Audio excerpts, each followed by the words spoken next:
Hello friends, today I demonstrate you how to use four-way olfactometer.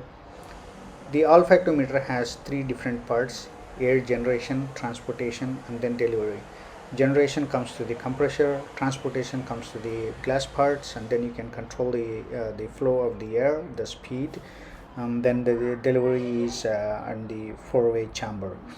So I demonstrate you step by step the how to set up the system. So here you see the components that you receive along with the unit. So these are the different components that you receive. The air delivery system consists of compressor as well as the flow control unit.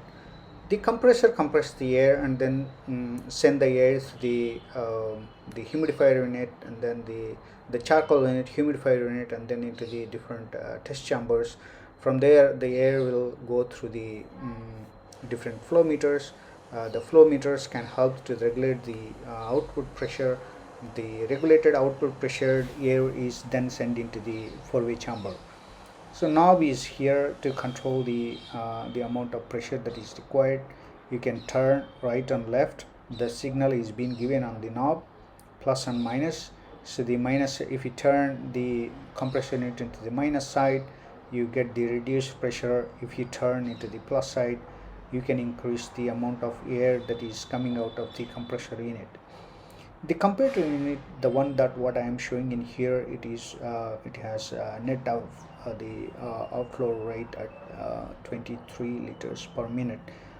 Even though it has 23 liters per minute, we don't get the effective amount of airflow at the end of the flow controller unit. This is actually this is usually because when we send the compressor air through the compressed systems, like the reduced nose size of all the glass parts, we could not able to translate complete air, the pressure generated from the compressor unit when it traveling through the compressed parts, the restricted parts, the bends and as well as the nicks. So from the so the compressed air is transported from the unit into the first charcoal unit. You see here, now I'm showing you with my finger. The air is transported into the charcoal unit, where air is get purified.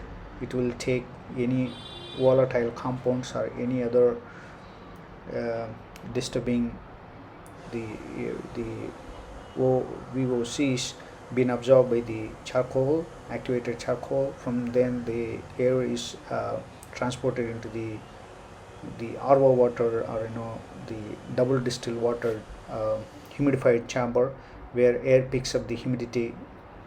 The raised humidity can be almost like 80 RH relative humidity. And then the humidified air is then transported into two different T joints. So each T joint will then transport the air into two systems. So here the humidifier air is transported into the T joints. From there, right and left, it is divided among two different T's, right and left. So the left one again being divided into two. So it takes care of two chambers, and then the right side T joint will takes care of two chambers to send the air. The humidifier air is sent through the distributed mode to all four chambers.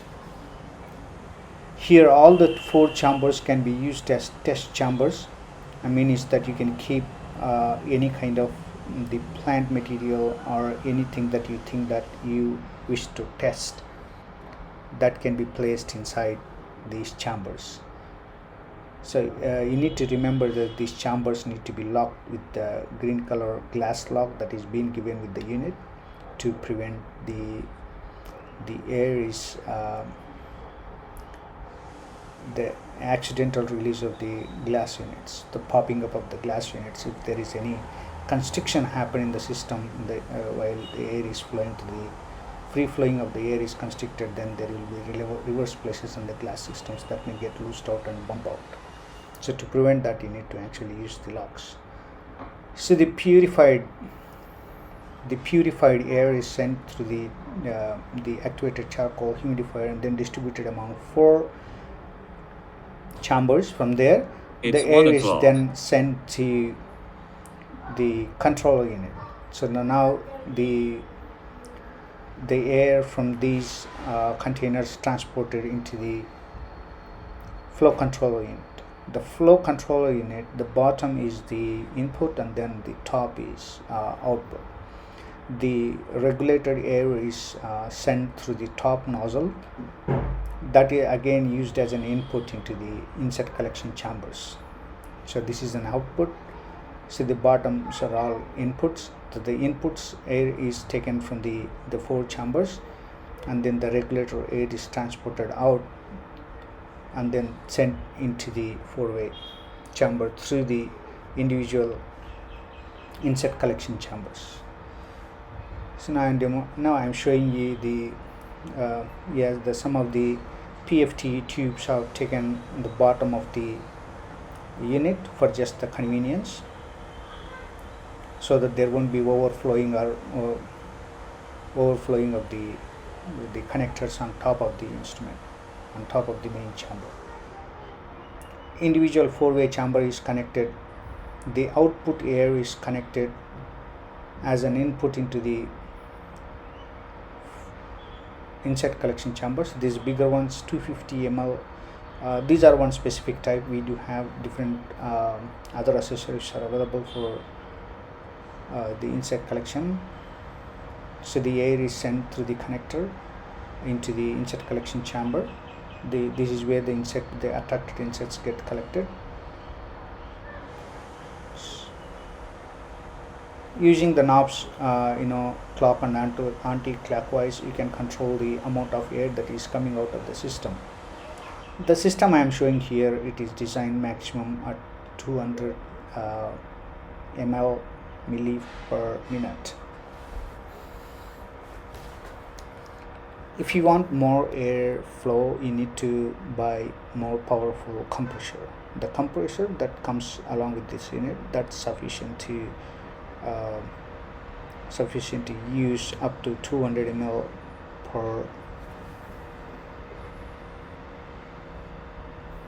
per system.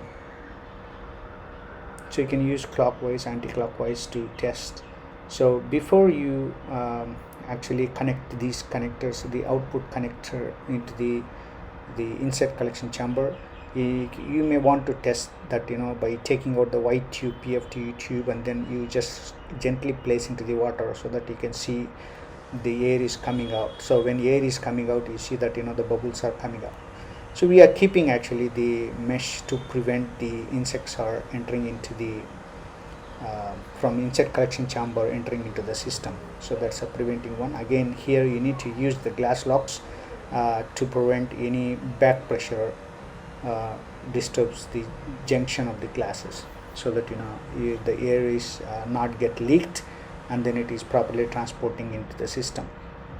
So once you see that 200 ml per minute, so you before you taking that air into the system, you want to confirm before starting the experiment by putting into the small amount of water that the air bubble is really coming out this way. So you are ensuring that each nozzle or each PFT tube end is actually having the water.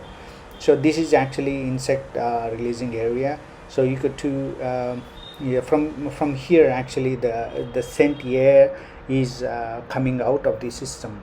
So from here you can release the insects. So we have not taken out the sticker onto the acrylic glass part. So this is a 40 mm.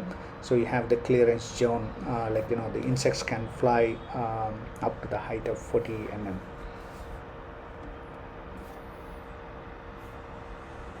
So this is the complete system. To wrap the things what I have said, I'm going to make a summary things here that what I have been said. To wrap it up, The compressed air, the compressor compress the air, and then the compressed air sent through different stages. First it goes into the activated charcoal, and then to the distilled water chamber where it picks up the humidity. The humidifier is then diverted into two T joints. From there again two T joints will make into two key joints. The air is then sent into the four different chambers. From four different chambers, the output air is taken into the flow controller unit as an input, and then the output of the flow controller unit is taken after regulating the taken as an input into the inset collection chambers through the 6 connector.